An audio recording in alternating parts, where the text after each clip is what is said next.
Hello, welcome to TrueHoop with me, Jarod, Hector, and Coach David Thorpe. How are you, sir? Man, my phone's already heating up again. Jeez. I'm good, Jarod. It is NBA silly season, if you want to call it that. Just a lot happening, transactions, guys moving. Of course, everybody knows David has a number of players he works with in the league, and he's on the texting with their agents, with the players themselves. What about this? What about that? He's working guys out. I mean, it's busy time for him. And, this is also, we have our, annual July 4th holiday coming up this week. So for us here at TrueHoop, we are recording this on a Sunday morning to react to some of the stuff going on. And then we'll talk to you guys again later in the week on Thursday. And we'll have some early Sacramento Summer League games to talk about, as well as what else happened transaction-wise throughout.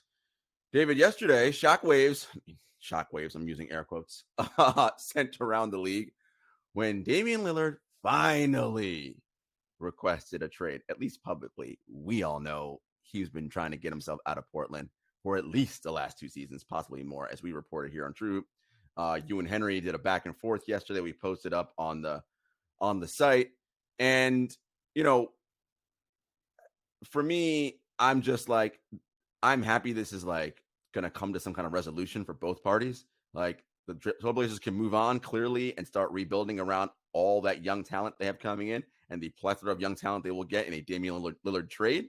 And then Lillard can go try and play somewhere where maybe he has a chance to win an NBA championship. Or just be happier. It's just a messy situation. It's still, I think, kind of messy. I don't think he's been only demanding behind the scenes, like, let's do something. He's also kind of had his foot on the other side, which is, I want to finish here. And I think all the parties failed. Yeah. I think Portland is in the middle of the road, and they shouldn't be. And I think Dame has been in the middle of the road, and he shouldn't be. He could have, last year he was amazing, and he could have done so on a much better team, and maybe even been more amazing. So now we think there's a chance he'll be somewhere that has a chance to win 50-plus games. Portland does not have that chance. And personally, I think this was predictable that we were going to get here 2 years ago, that there's going to be a situation where the future there is just untenable. Yeah. And both parties failed to realize that 2 years ago. Yeah. And so at least we're here now, better than ever. No, for sure. And, look, I know everybody's like, oh, it's the heat. And you said this, I agree with it as well. Look, the Blazers are under no obligation to trade him to the Heat. Like, they're going to trade him, I would imagine, wherever they get the best stuff in return for the Portland Trailblazers. And that's what they should do as an organization. Now, for all that he's done for them, of course, you don't want to send him to Siberia, right? And but Siberia doesn't have a team in the NBA. Correct. So you're exactly right. I said this to Henry yesterday. I don't think it made in the article, but had they always underpaid him, hey, we'll take care of you eventually, and then not ever done that, I think then it's incumbent on a team to say, all right, we kind of screwed you here. We're going to get you where you want to go, and we'll take the loss because we've saved all this money. That's not the case. The money gives them license to do whatever they want to do, right? Dame, you are unbelievably wealthy and are going to be considerably more so going forward.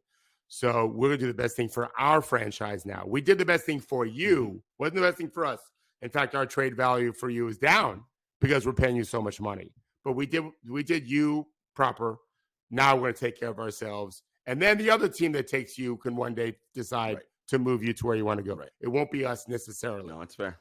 I think Portland's in a position to do that. Yeah, that is fair. And I think while Trailblazer fans might be sad at the prospect of arguably, and I'm not even going to say he's the best, but among the best Blazers ever. Now, he will have all their records because he's played so long and all that. But Walton did win a title. Drexler got them to the NBA Finals, so he's in the running. It doesn't matter who's number one. It doesn't really matter. But he's, so you can remember him fondly, but also be excited about what your future is, right? We like Scoot a lot. We think he could be something special. Who knows what you have with Shaedon Sharpe and Anthony Simons and all those picks and more young guys coming in. You might have something really nice there to work off of going forward. What makes this curious, though, David, is they decided to give Jeremy Grant 5 years, $160 million. And given the new CBA and everything that's going on, a lot of the deals we saw have been more than a 3-year type because I feel like teams don't want themselves stuck for 4 or 5 years with a guy. But, they went for it. And I thought it would be interesting to look at these deals from the bonus win stat, which is what Steve Alardi and Henry came up with last year. And I think it's a very illustrative way to look at, okay, did we overpay, underpay, or get the right value for this guy? And look, Jeremy Grant's 27, 28. That's it. Wow. So he could get better, right? At that age, you can still improve. He was 20. He was 20 years old in the draft of 14 because I loved him as a first round pick. And so this is 9 years. So we bet he's 29. Let's see. Yeah, he's 28 last year. So yes, he'll be 29 this current season. So according to Dunks and Threes, he had 6.2 estimated wins last year. And given the math that we do, $3.75 million per win, that would mean if he stays what he was last year, he is a $23.25 million a year player. Next year with his new salary, he'll be making $27.5 million a year. So a little bit extra. So the idea is, do you think he can be an extra win and a half better as a player next year for Portland to make that salary justifiable? Well, I think we should look at the entirety of the situation. Obviously, I have a lot of respect for Steven and our partner Henry. All those stats are pictures of what's happened. Mm-hmm. They aren't necessarily projections because they can't truly factor in those things that can't be measured. What can be measured, they factor it in. Who's playing with you, mm-hmm. and so forth. But the net total of what Portland has been was a mess. Mm-hmm. And so I think that Jeremy played less than what he's probably capable of had they had a better team around him. Now, they're not going to have a better team this year, I wouldn't think. Definitely not. They might have a little more of a clear picture of what they should be.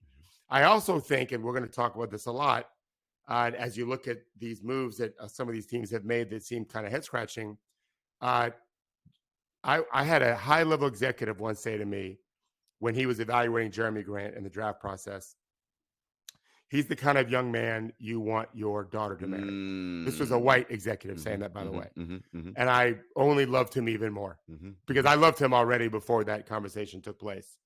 And so when you think about young Scoot, young Shaden, Jeremy Grant is just the consummate pro.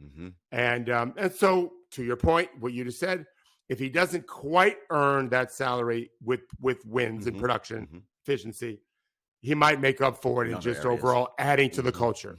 And we're going to get to Desmond Bain later. Like all those things have to factor into. Yeah. I think you're 100% right there. Look, when the NBA decides, or the NBA teams decide to draft guys, right? It isn't like they don't look. They've got dossiers on these people, and they know everything about them, who their girlfriend is, if they have a spouse, are they cheating on her? They got all the info on these guys. Now, when the talent is extremely overwhelming, as we see all the time, they will look past certain things because they're like, we ain't ever going to find another one of these dudes again. We got to take it and cross our fingers and hope, Sounds like you're talking about Kyrie and Dallas. We gotta cross. And he's not chasing girls or anything like that. And that's that, right. Or drugs or guns. Right. He has none of those problems. He has his own issues. Right. His issues are, am I coming to work today? Maybe, maybe not. Who knows? Which, again, problematic. Do I want to pay you $40+ million a year when I'm not sure you're going to be at work every day? But listen, when he played with Dallas this year, he was 27, 6, and 5 on 50, 40, 90. Like, he's incredible. This is why you get seduced by, where am I going to find somebody like this? Well, this is the other side that comes with it. Maybe he'll play, maybe he won't. He might act up, he might not. But teams are in this dilemma every year. So when, to your point, Jeremy Grant, a guy who they're like, you know what? He may never, to your point, David, hit that next year because we're young or whatever. But when we leave this facility, I don't worry a minute about what he's doing, what's going on. He's going to be good for our young guys. There's value in that. What the dollar amount is, I don't know. But teams place whatever they decide the value is on that. And Portland clearly values him as someone who matters in that way. I think it'll be interesting to see what really happens in Portland, though. With those guys now, I know Chauncey, and you guys mentioned this in the article, he wants to play more of a ball movement type, right? Guys getting off ball. What's hard to do with Dame? Well, no Dame there and no veteran there in that way to bark at the young guys when they're not doing what they're supposed to do. Maybe they'll play super fast and a lot more ball movement. And look, they're going to fuck around a lot and not be very good. But I think you might build a nice system there going forward that when they eventually are good, you might be cooking with some gas later on. I'd be careful. I don't think you meant it this way, but I don't know if they'll be good or not. Like Scoot's got plenty of downside. He can't shoot. It's true. You know, he's not that tall. He's very athletic. He's a bully, and I mean that in a good way. Yeah. One agent who I think has a great eye for talent told me he watched him a ton in the G League this year, which I did not. I watched him 4 or 5 times. He said, I think he's more like Eric Bledsoe. All right. So it's a good player. Eric Bledsoe's won a bunch of games, but he's not that kind of game-changing talent. No. We get quickly seduced. The average fan gets quickly seduced by draft position. Right. Yep. When in reality, that's not the game. The draft is about how do you compare to your other classmates, but the league has all 450 players involved.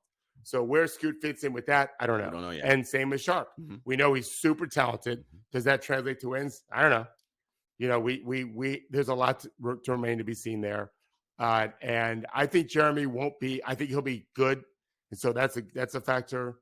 We'll see about Anthony Simons, how he fits in, because you still got 3 guys.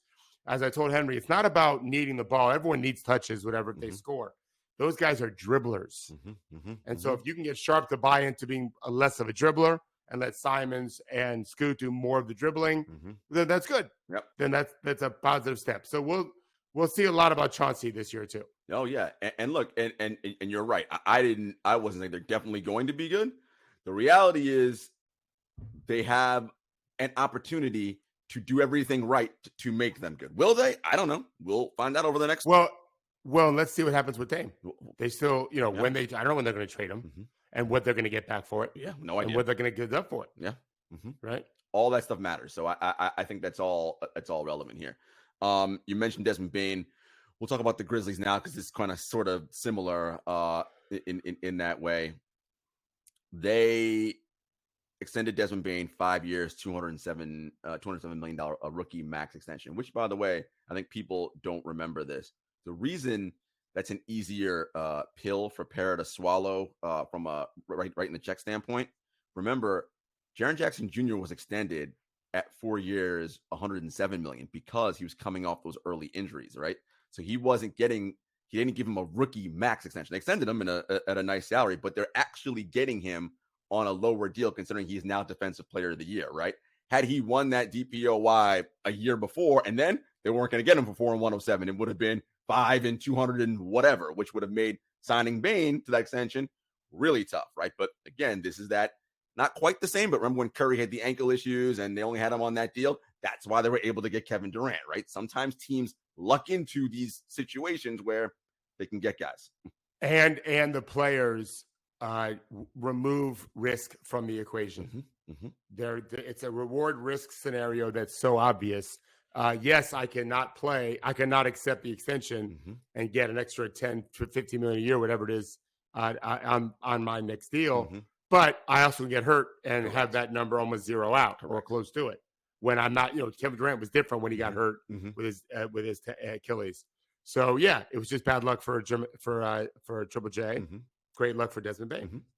And so now their core is locked up, which is good for Memphis. But it's also interesting because people are saying, "Oh my God, that's an overpay for Dillon Brooks." Also, keep in mind that extension does not Desmond Bane. Desmond Bane, excuse me. Oh, it is an overpay for Dillon Brooks. We'll get to that later. That extension doesn't kick in until not this season coming, the following season is when he starts making that money. So he's still on that player option. So he's still performing at a level above what he's being paid right now, which is excellent. I think Doug's Threes had him at 8.3 estimated wins this past season. And he is a top 3-1-2-3 shooter on volume in the NBA.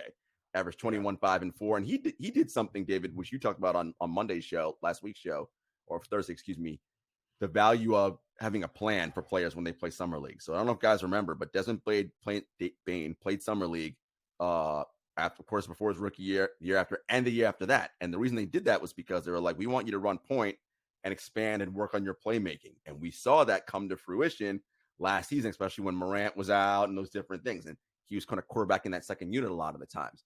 That was David's point about if you have a plan with the player and go to summer league, it can pay dividends versus just showing up and doing God knows what. It's also Desmond Bane is the kind of player that David talked about before. The Memphis Grizzlies, and John Hollinger tweeted this out, so I want to give John credit. He said, while you're worrying about if this is an overpay for Desmond Bane, know that the Grizzlies are not going to spend a single minute worrying about him. And that has, to David's point, has so much value, particularly in Memphis, where there's one person they are constantly worried about all the time in Ja Morant. Well, I don't pay attention to this like you do. I don't pay attention to Memphis like you do either. But the team is notorious for saying a lot of stupid things and not backing it up. Not that I think saying stupid things is okay if you back it up, because I don't. Dillon Brooks is gone in part because of that. Correct. Gone. And some other team valued him. If they don't, I guess they don't mind stupid things being said. Has Desmond Bane ever been accused of saying stupid things? No. I don't recall any. No, that whole Brooks sort of like, we talk and we're young. He'll participate in that kind of talking. 2 years ago, LeBron was chirping at him in a regular season game where the Grizzlies were dominating him. And LeBron was like, stop talking shit. And then he's like, I'm getting sick of y'all. Like, so, Bane will sort of like, I don't care on court. Right. Like I don't care about that. Yeah, no. On court, yeah. If it helps you play better, do it. Fine. If you don't play as well, shut your mouth. Correct. And focus on playing better. But if you play great and you're talking, I don't care. I don't care either. But it's the off court stuff that always bothers me. I don't. He's not that. I think he's a very bankable guy. I think they feel, all right, we know we're going to get close to what we're paying for with him. Durable guy. Fills the need. They need shooting. For sure. Great shooter. Willing everything. And because they just got rid of Jones, then they know they can play him at someone too. Correct. Yes, he can definitely play that backup spot. And that was the reason why, no doubt, they decided to bring Marcus Smart in. All right. Now, Marcus Smart doesn't shoot the ball as well, but he shoots too much, which we discussed before. But the idea there is another adult in the locker room, because one thing we can say about Marcus Smart is that he's a professional, right? He handles himself in a professional manner. And I think that's something that they hope rubs off on Ja a little bit, off the court as much as anything. So, yeah, I think Memphis is, that's kind of the mode they're in right now, is we want no more antics in that WWE style thing where we're not doing that anymore. That's bitten us in the ass.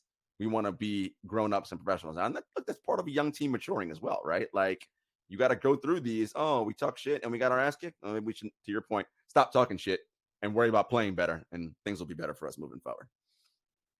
Yeah, but I guess Houston doesn't feel the same. All right, let's go to Houston because okay. Dillon Brooks, 4 years, $80 million deal. Now, for all of Dillon Brooks's problems and on the floor, which he can really guard. He can guard, okay? And maybe Ime Udoka is like, okay, this is the calculus they're doing. I can get him to cut that stupid WWE shit out, but I can get him to show these young guys how to have a commitment on the defensive end of the floor. We shall see. We know Ime loves guys who can play defense. Dillon Brooks, by the way, last season for Memphis, he was very good. He made an all defensive team. He was credited with 4.9 estimated wins, according to Dunks and Threes. So when you look at that salary, I mean, it's not a gross overpay. According to that, he should be $18.37 million a year. So at 20, No, the question is, does he bring the edge that brings everyone up? Or does he bring some silly stuff that brings everyone correct? Up? And with That's that, on him. with those young guys yelling green, I don't know. We shall see. Clearly, Paul Silas wasn't able to get them to not do dumb shit. Steve Silas. Sorry, Jesus. Steve Silas wasn't able to get them to stop doing dumb shit. Yeah. Maybe Ime can. I don't know. No, but it's a fair point you're making that Ime was hired to do that. Mm-hmm. Yeah. They just piled it on. They thought it would be dealing with a bunch of young guys. Now I got to deal with Dillon Brooks too. Okay. Fred VanVleet will help. And Jeff Green will help. Now, so here's another point you're making here about sometimes it's about the other stuff. So Jeff Green last year, coach, was a net negative player for the Denver Nuggets. throughout the course of the season. I thought he sucked. He had some moments in the playoffs, but for the most part, moments. Yeah. Everyone, to your point, everyone has moments. He was a net negative. But they paid him a 1-year deal of $4.5 million. But I think, to what we talked about earlier, that's because Uncle Jeff is a professional, an adult, and they're like, we need more adults around these kids who need to know how serious to take their craft. Yeah, I've always pushed back against the idea in general, but in specific instances, I get it. Udonis has served that role in Miami. Garrett Temple served that role in New Orleans. May still, we don't know yet. I just read that they're pushing back his deadline to make a decision because that's his role. He's really kind of a leader. And yeah, Jeff Green, who, again, I've said this, played against Al Horford and Corey Brewer and Joakim Noah in one of their tournament runs, still playing. I think it's the same idea there. Yeah. And then Fred is a good player still, right? A very good player. Yeah, very good all-star level, all-star, borderline all-star. And that's another, again, adult professional who will be in the locker. So you're defensive-minded. Which Ime's going to love. So, again, you're eliminating a lot of and I think, it's a lot of money, though, Jarod. Well, a ton of money. Question now is, are they keeping all those dudes? Or is one of those young dudes getting sent somewhere? I imagine maybe. How do you think Cam Whitmore feels? Well, I mean, it's just gotten worse. Yeah, it was bad on draft night, and he doesn't. I mean, young players especially don't see tea leaves at all. No. And I've told this story probably before, but I remember I had some players on the Bulls a long time ago, and they had Hilton Armstrong, and I've just gone blank on the other guy that was their own pick. Hilton came from New Orleans at first. They number 13 and 14 in the same draft. They both in the team. And I see him warming up before a game, and I realize, these guys don't realize this is the last game they'll play in the NBA. I think Hilton ended up hanging around for a little while longer. The other guy at NC State didn't. But the rookies tend not to see down the road well. But still, Cam can't be happy. What about Amen Thompson?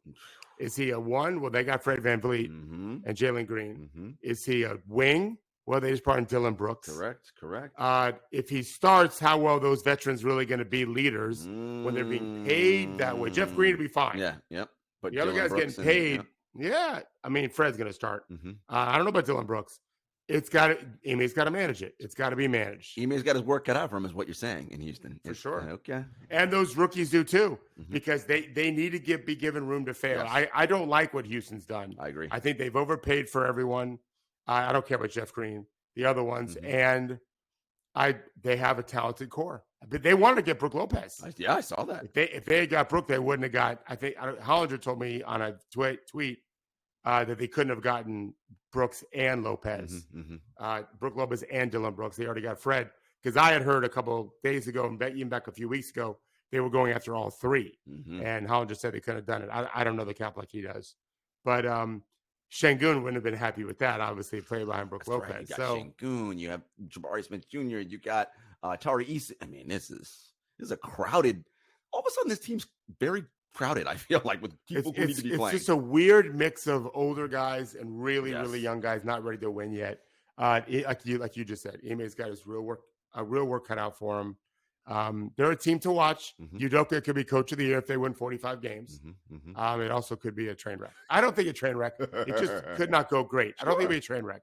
Fred's a quality person, but they didn't do it in Portland, in Toronto. You're right. With better talent. So they got some stuff to do here. No, absolutely. So yeah, Houston's a team that bears noting. And maybe it's one of those things where because they were the one team that had all that, them and San Antonio had all that cap space. They were like, well, we got to. And by the way, for the CBA, the new rule is you have to spend the floor before day one of the season. You can't do like you used to do in the past. They had to do something for sure. So maybe this was their move. Yeah. We'll just bring guys in. Again, we'll see what Ime does. A team I want to talk about that you were high on last year before more than anybody else, because you said the roster was fine in its initial iteration. You liked it again at the trade deadline. That team, by the way, went to the Western Conference Finals. I liked what they did this offseason. Lakers minus one move I thought was an overpay. So let's start there. I think the Rui Hachimura deal was an overpay based on just what we've seen him. I know he had a great postseason run. I just don't know if that shooting is who he's going to be over the course. I mean, he hasn't in his entire career been that. And that's a lot of money. And again, being where the cap is, the idea is you cannot overpay for certain slots, right? Once you do that that hamstrings you in other areas. So the Rui Right. deal is the one I think is going to hurt them. Every other deal I like. Gabe Vincent, Jackson Hayes, Taurean Prince, Austin Reeves, even D'Lo. Like, I like those deals money-wise. The Rui one, I'm like, well, maybe you overpaid there. Yeah, but he's still trending up. They hope. He missed the whole, most of the season back in. He had to be in Japan for what we don't know, personal reasons. They know him better than we do. They saw him every day. They must like his work ethic. The Lakers have a lot of good players. They do. I don't love their backup. I don't love Jackson Hayes as a backup to AD. They had better guys before, but yeah, I mean, LeBron should be happy with the team they've got. Now, of course, as much as we love the roster that they have, it's all contingent on LeBron and AD being healthy. If those two aren't, the rest of that roster isn't going to matter. We know the biggest predictor of future injury is previous injury. Right. LeBron has been hurt every year he's been in LA. Odds are he's going to spend time on the injury list again next season. Anthony Davis also has right? That's just going to happen. The question is, can this crew hold the fort down better than last year, right? And because I think if they have to run through that 10 seed to get lucky to go past again, like that's a lot. I mean, they should have lost to Minnesota, right? In the play-in last year. That should have been over. So I don't know if this team is good enough to do that again and run to the top of the conference finals, because the West is going to be better. Yeah, had that happened, by the way, Minnesota holds on. They're playing Denver in the first round, and they're out fast. Yeah, as we saw in the Western Conference Finals. It's a the matchup is very bad for them, and was. I don't think they'll have as bad a start unless a bunch of guys are hurt again. Rui being paid, I think, is part to replace LeBron's scoring when LeBron's out. We know he can score. Sure can. He doesn't guard, but we'll see if they can collectively figure it out. Hopefully, Darvin Ham learned a lot from last year. I was going to go there. Can he? I mean, not can he. We expect him to be better in year 2, right? At least a little bit better, maybe a lot better. We'll see. But they're an interesting team to watch. Yeah. On the higher end. Houston's interesting on the lower to middle tier. LA's in the top tier. Yeah, I think this LA team. And the reason why I know you don't like Jackson Hayes. My thing is, like, I think at that money, I love Jackson Hayes coming out. He hasn't done anything. I just think at that money, I think it's a fine flyer from the team. If he doesn't work out, fine. It doesn't cost us anything. So, he's 19, he's bouncy and young. Like, I don't know, maybe a change. He's not 19 anymore. Was he 20 now? 21? Maybe 21, 22. But I mean, super athletic. I think he thinks he's a small forward and hasn't really bought into the idea of being an athletic 5. Got it. And he's never really fit in because of it. He's super talented. That's something we should talk about, because that's what you do. Helping guys understand. Like, I know you think you're Kevin Durant, but you ain't. Like, the way you're going to stick in this league is rim running, protecting the rim on defense, like being, as you said, an athletic 5. How do you get a player who thinks he's something else to buy into, no, this is who you're going to be, and you're going to make a lot more money being this? Well, there's a couple of ways. One way would be if the player is willing to listen right away and get them to understand that you need a foundation to stick in the league, and then you can add to it. Mikal Bridges made the league as a defensive-minded 3-and-D guy. Well, and then we saw what happened when he got to Brooklyn. Oh, he can really score too. If he had tried to do that as a rookie and failed, which he probably would have failed, who knows where he goes? You have to get a foundation. If they'll listen, great. If they don't, then you hope that when you show them at the mirror, so here's what you've been doing, playing your way, and here's 3 other guys that kind of look like you and have your skill set. Here's what they're doing in a positive way, because they're making it simpler, like the way Ayton went from chucking the ball as a rookie to much more conservative these next couple of years and earn a max deal. You're hoping then they'll listen to that. If they'll ignore both of them, then they're in trouble, in my opinion. Okay. Yeah. Well, we'll see where Jackson Hayes is in that level of his of his growth and development. David, I liked the Phoenix Suns signings. Now, with their top heavy salary, right, with literally their entire cap locked up with 4 guys, they had no choice but to get nothing but vet minimums. And they were able to bring back Damian Lillard and Josh Okogie, all on deals that are team friendly. And for most of their vets that they brought in, they gave them the deal where the second year is a player option. So if you perform well and we do well, you can go chase money somewhere else, because we know we're not going to be able to pay you, which, I think guys like that. So they got Bates Diop, who was actually pretty productive for San Antonio last year. Drew Eubanks, Yuta Watanabe, and Chimeze Metu. Look, again, not names are going to blow anybody's socks off, but for a team that needs depth, I thought they did a very good job of getting as many of those guys in as they possibly could. Yeah, man, their story is the big 3 plus 8. Mm-hmm. Can they stay healthy? The story. Mm-hmm. Yeah, is Beal healthy? Is Durant healthy? Booker has been injured the last couple of years. Yeah, so they did finding quality players. I told you, most of these guys are about the same. A little older, a little younger. That changes things, but the health of the big 4 and the new coach. Yes, yeah. How is that all going to play out with Frank Vogel, particularly on the defensive side of the court, right? Which is where Vogel makes his money. And does Ayton make a jump because he is young? Well, and he still can do that. And he's the one that I think can Vogel get a new voice, because obviously him and Monty wasn't working. Yeah. Is this because if he can be that jump and be that defensive center we think he can be, well, that changes the equation for them now, right? And all of his defenses, Frank Vogel's now, have always had a really good defensive 5, right? So that goes back to Roy Hibbert in Indiana. Yep. So we'll see how that all plays out. The Pacers. First of all, shout out to Tyrese Halliburton for having just the most fun weekend ever on social media. Of course, he got his rookie max extension. So very happy about that. I don't know if you saw this, David. He tweeted a video GIF of wrestling fans would know, the $1 Million Man, Ted DiBiase, just basically grinning and laughing like as the $1 Million Man often did in all his promos. And of course, that's what he tweets after he signs a rookie max extension for $200+ million. Like, so shout out to Tyrese for being funny and having a good sense of humor on that. And congratulations, right? That's hard work that paid off, and it's generational money. So congrats, young man. And when they got when they re-signed everybody, Bruce Brown, and he's like, I'm just gonna be throwing lobs to everybody all over the place. I'm gonna be like Mahomes and Kelsey. Just Tyrese wrote this. Yeah. And like, just having clearly on Twitter, just having fun with all his new teammates that are here and all the excitement. Okay, now, David, back to on the floor. Bruce Brown coming in, a slight overpay, I think, just based on what Bruce does. But Bruce is very good last year for Denver. Do you like what Indiana has on the floor with Bruce, Andrew, Tyrese? You can still move Miles Turner or keep, depending, do whatever they want, right? Because that's a very movable contract. I figure they probably move probably Buddy Hield, we think, right? Is one of the ones that gets moved potentially. But I kind of like what Indiana's building. I really like what they're doing. Forgive me, I have no idea who the $1 Million Man is. Oh, yeah, he's a wrestler. That was his whole thing. Great nickname.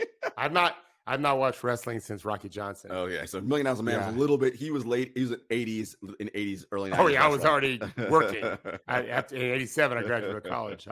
I've not watched a second of it since, but it sounds good. What a great nickname. Yeah, Tyrese earned it. I thought he was worth it.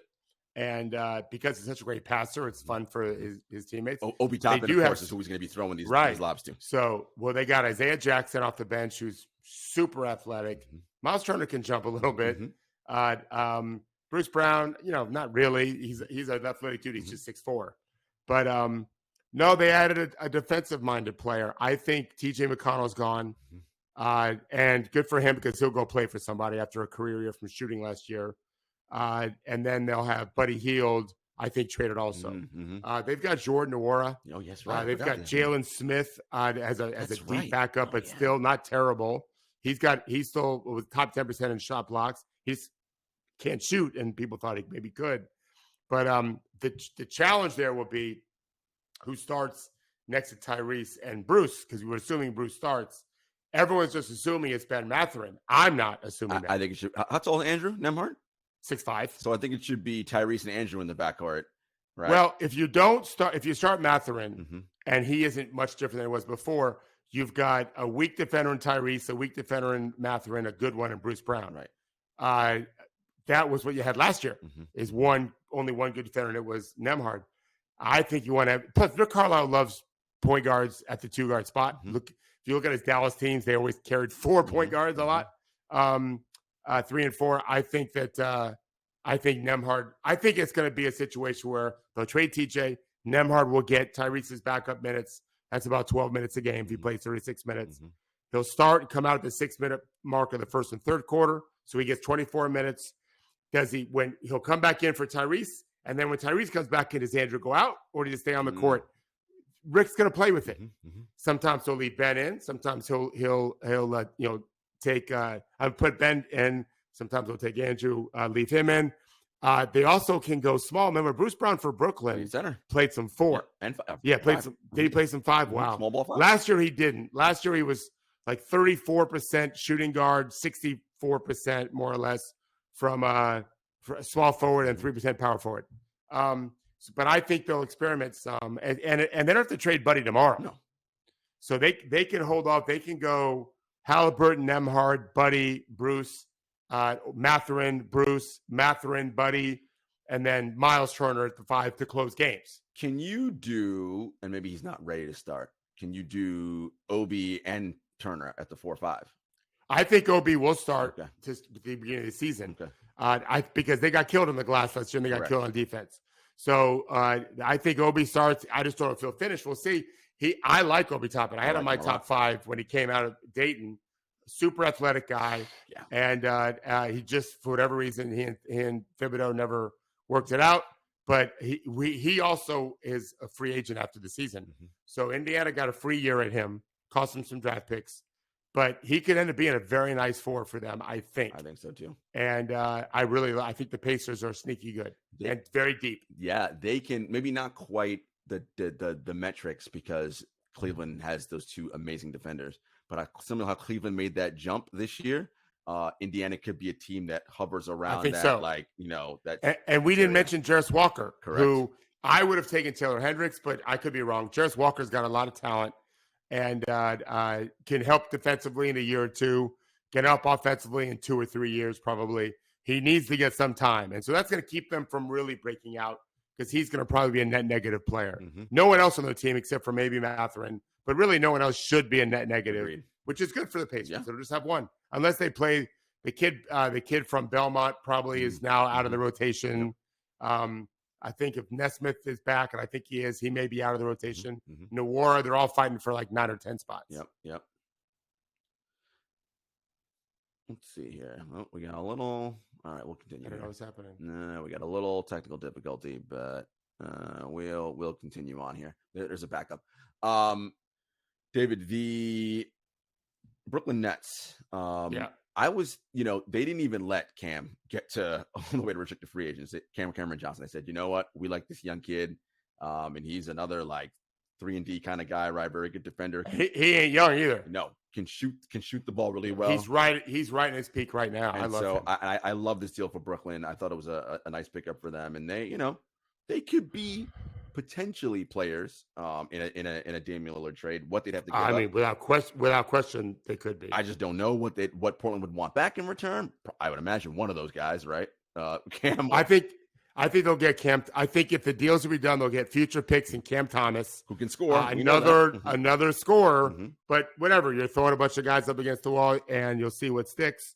They won't get Bridges or Johnson or Claxton. Yeah, that's a nice. By the way, Bridges, Johnson, and Claxton. That's a nice little core you got going there. Yeah. If somehow they get Dame added to that, that's a team that's cooking with grease. Let's go to the Cleveland. We just talked about how Indiana could be not quite the overall differential that Cleveland had last year, but could be trending in that direction. Cleveland did something interesting. You texted in our group chat. So looks like Cleveland won shooting around their 2 bigs, and I'm like, sounds about right. They did a hell of a job. Yeah. So they got George Niang. They got Max Strus, and they re-signed Karis LeVert. What do you think about the Strus deal? Do you think it was an overpay? And I ask because oftentimes the refrain is when Heat guys leave Miami, they don't get better. They either regress or maybe stay the same. And I'm like, I don't know. Like, I think Strus can shoot. We'll see. Yeah, he won't regress there. Yeah, I like. They're one of my favorite teams from yesterday. Because I just think shooting is such a factor. Yes. I really do. Obviously, a lot of people do. And Yang is an unbelievable shooter and knows how to play. And I think he's a better defender than people realize. Strus, same thing. So you got those 2 little guards. They have not been able to trust the 3. Yeah, that's they'll give LeVert a chance. Yeah. And during the season, he'll soak up minutes. But Mobley is good enough to maybe guard threes even better than Niang, which means you can play Niang with them. Strus also potentially, and that way you have an elite shooter on the court. Like one of those two guys should always be on the court. And Donovan Mitchell's a good shooter. Has been a great shooter at times in his career. Darius Garland, good shooter, potentially a great shooter. Unless Mobley and Allen develop a shooting ability, you've got to have the other three being premier shooters. Otherwise, they could trade Jarod Allen. Yeah. Which, Allen had a rough postseason, and I think he even said after, like, this was a lot for me, like this postseason, right? I think it's like, you always talk about guys getting humbled by the league, right? And I don't mean it in a way that Jarod Allen needed to be. Like, he's not a boastful player, but just this realization that, I have to ratchet myself up to a whole different level in the playoffs, right? And the way that they were dominated on the boards more than they should have been, and it just, there were some things there that I think instructed. You always say we let what happens in games illustrate what we have to work on and do in our practice, right? So maybe this summer there were some things he realized, and I got to work on this stuff if we're going to be any good going forward. So we'll see what happens with Cleveland. The Knicks, I thought, made a good move getting down to DiVincenzo. The Warriors weren't going to be able to afford him, and that's. I like what the Knicks have. I know their fans are going to be mad because they didn't make any big splashy move, but this is a good team last year, and Dante's smart. And they haven't made big splashy moves, Jarod. And which is fine for them. They've done good. Yes. Josh Hart wasn't splashy. No, a year ago, right? Yep. And this is big for them because that whole Villanova crew is back together now. It's Josh, it's Jalen, it's Dante, right? So they're all gonna have fun playing together again. Look, and I don't know how much value there is in that, but like they're familiar with one another, right? Like, so that may pay itself some level of dividends down the road. But I think the Knicks need to keep doing what they're doing. I just now realized who would be the odds-on new head coach if they get rid of him. He's coached a fifth of their team. I mean, a third of their top 9. Jay may want to come to the NBA and get that little NBA action. Interesting. Look at that. If it happens, you guys know where you heard it first. Doesn't William Wesley have a Philly connection? William Wesley has every connection. So yes. Wasn't he in Philly? Yeah. Okay, isn't that where his sneaker store was? Listen, I believe it was. Yeah. We might have some things happening there. Milwaukee, as expected, David, basically restructured Brook Lopez and Chris Middleton's deal. I thought he was going to Houston. Yeah, so good job by Milwaukee for sure. And because he's so critical of what they do defensively, obviously, and clearly Adrian Griffin values that, and right, or else he would have been like, let's move on. And his shooting, with Giannis, you have to have a 5 that shoots. You have to have a 5 that shoots. Correct. The only thing that worries me is the Middleton piece of it. He's been hurt a lot recently, and I don't think he's trending up right now, right? So, and they're going to rely on him a lot, that spot a lot. And if that's not a spot that they're getting the kind of production they need, again, they're going to be great in the regular season, win a million games, but in the postseason, if he's not that level player, that spot's going to hurt them, I think, big time, because they need that other secondary creator, and that's what he was when they ran to the championship. So we'll see how that plays out for Milwaukee. Okay, Warriors. We mentioned that. Well, first, of course, the elephant in the room, not elephant. They made their choice. They said, "Okay, Draymond's our guy."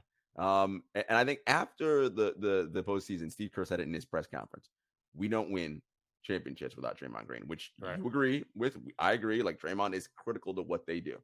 Okay, 4 years, $100 million, and the way it's structured, it's back end. So he'll get a little bit less in year one, which helps them on their luxury tax bill. And then as the deal picks up, he'll get paid out the rest of his $100 million. But they lost DiVincenzo, what I mentioned, which now means Kuminga and Moody have to be guys that play to the level that they think that they're. You just said, doesn't matter where you get drafted. It's what you can provide value-wise. Well, they have to provide the value the Warriors need from those spots to be a championship level team if they're going to try to get back to the finals next season. Yeah, I just don't know. If you look at the roster, there's real question marks. Yeah, I'm not sure who values Moody and Kuminga if you want to move them, which means you need them to play. Mm-hmm. They traded Poole. They traded Ryan Rollins. Mm-hmm. They traded Patrick Baldwin. One was currently helping in Poole, although this year he didn't. Rollins and Baldwin could have been down the road. Gary Payton's there. And he'll be back and healthy for a full season, so that'll help. He looks good. Yeah, he'll be fine. Yeah, it's really, if any team can find a way to do a deal, you'd think it'd be them. But I just don't know what they have. Looney is valuable and on a good contract. For sure. But he's such a key player to what they do, too. Yeah, absolutely. And there's we should talk about the Philly of all this, because James Harden opted into his deal, which now means he's going to be traded most likely somewhere. And we know Daryl's going to do whatever's the best in Philly's interest, right, to bring back the most talent. A lot of talk about him being Harden going to the 70. God. So the Clippers, which would mean if I'm Daryl, man, definitely has to be coming back in that deal. Obviously, you're gonna have to get salary, whatever the salary works to match Harden and draft capital. But a man, Maxey, I kind of like that a little bit. That works. Two players you like a lot, Man and Maxey. I mean, the Clippers don't want to get rid of him. That's for sure. Well, I mean, yeah, that's gonna be a battle. Yeah, you ain't getting Harden for nothing. Like, you got to give up something. Right. It's gonna be Philly lost Jalen McDaniels. That's right. Yes. Yeah, he's going to Toronto. Toronto's just loading up on the big wings. 6'9" wings. That's they, what they do. They don't really care about point guards. Scotty Barnes will be the point guard. Oh, he better turn to Magic Johnson. Yeah, right. Because they don't have Malachi Flynn. Yeah. I think though Delonte Wright. I've been looking at teams that have assets, players that other people would value more because of where they are in the standings.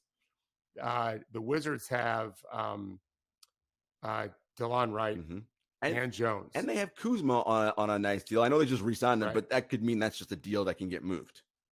Right. I don't know what they're thinking. And so I don't mean that in a critical way.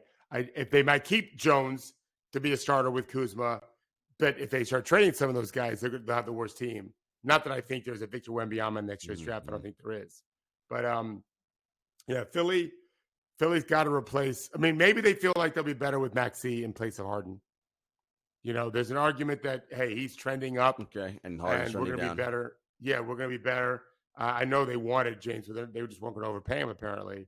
And they'll go after Dame Lillard, I bet. Well, that's the other place I was going to meet. I was like, because they have to be, Daryl has to be thinking, we have Joel Embiid, right? And I don't know how long his body is going to hold up. So we have to be going all in for championships, right? So if Harden's going to go, some equal level all NBA person has to be coming back in return, right? In either a 3-team or something. Dame Lillard's interesting, but if you go Dame and Maxey, it's a poor defensive backcourt, right? I got to get a bigger, better somewhere. My wings got to be elite defensively, because those two are going to get torched in pick and roll constantly in the playoffs. So, they got some work to do. They got some work cut out for themselves to figure out how to, and then losing Niang's going to hurt them as well off the bench. So, Daryl's got some work. Maybe Harden comes back. He doesn't want to. I imagine he doesn't. Harden knows that I didn't get my deal, and Joel Embiid must have said okay. So that's it. So they're now not friends. Okay, I'm sure. Enough said. You as a superstar, you know that everything runs through the superstar. So there's no way they turned down Harden's deal without checking with Joel, and he must have said it's okay. Don't pay him. Well, and so there it is. He's got to be dead to James at this point. There it is. I'm just telling you how it is. No, I'm agreeing with you 100%. I'm like, well, that means he's out of there. So Philly's a team to watch in terms of what they do, because and Daryl's great at this stuff. He'll figure it out. Yep, that's what he's made his reputation on. The Mavericks you mentioned, this was the who else was going to pay Kyrie Irving? There clearly was no market for him. Nobody else was going to pay him at least that money. 3 years at 120, with, by the way, a player option for the third year, which are you even going to make it to your? Well, and they just got Dante Exum. And they got Dante Exum, former NBA lottery pick, 3 or 4 pick, maybe. Got injured all the time, but he's a good player, and he was a key player in Partizan, who lost in the EuroLeague Finals. So he played well in Europe last year, and shot well. Good. That was his problem. Why he couldn't stick in the league. Just a defender. So he shot well from 3, 40% plus. Oh, that's nice. And from the line, 80+% last 2 years. That's a good sign. Yeah. So not good for their draft pick, Max Prosper, who I know, but good for the Mavericks, I think. Dante Their 5 is still a concern. Dirk Lively's Well, averaged 5 and 5 for Duke last year. Dwight Powell's back. It's not going to help. They brought Dwight Powell. Dwight Powell's back for 3 more years, like $12 million a year, $12 million total. But still, I think that that's a hole for them. And everything Dallas does is under the lens of they got to worry about Luka, right? That they're trying to keep him happy, and so Luka, to your point, Luka had to say, "No, you get Kyrie back here," or else they wouldn't have done it. So for sure, Yep. Now the question is Kyrie going to cause issues, or is he going to not with off the court, that stuff we talked about with it? No, is he going to come to work every day and do what he's supposed to do? The last 2 stops he's been has proved otherwise. We shall see. Last team, we mentioned them before because that's where Harden wants to go. Clippers. They brought Westbrook back, which whatever. And they brought back. They got Kenyon Martin Jr. Again, I think the Clippers are probably waiting to figure out, is this Harden thing going to be a reality, and what are we going to have to give up? Again, I like Man a lot, and we always talk about it. You need young players if you're going to advance deep in the playoffs, and if you just got a bunch of old dudes, Westbrook, that's going to hurt you, I think. Yes. So it's going to be like how Phoenix is, right? If your top 3 guys, meaning Kawhi, Paul George, and Harden, if you get them more healthy, okay, you're fine. But those guys are always hurt. So, and Paul George too, not just Kawhi. No guarantee on that. So I think the Clippers are going to have to figure out, can we make moves around the margins? And Phoenix gobbled up a bunch of those vet minimum guys. That's going to be something that the Clippers have to do as well. Yeah. It's there's still some shakeups coming. When you first said we're going to do a pod, I kept thinking, well, there's some dominoes to drop. There are. Mm-hmm. And so that's the Harden issue is probably the next thing we all need to focus on. And Damian. Harden and Dame, Where are those 2 guys going? Mm-hmm. And once those dominoes fall, then I think okay. Everyone, vet minimum guy here. I'm going to this team. I'm going to that team. That'll help. So just a reminder, guys. First of all, enjoy your 4th of July. If you're celebrating, doing whatever, be safe. We will see you on Thursday, and we'll have some Sacramento Summer League to talk about, and we may have something to talk about in terms of, did one of those big dominoes fall, and then what the result is after that. All right, take care.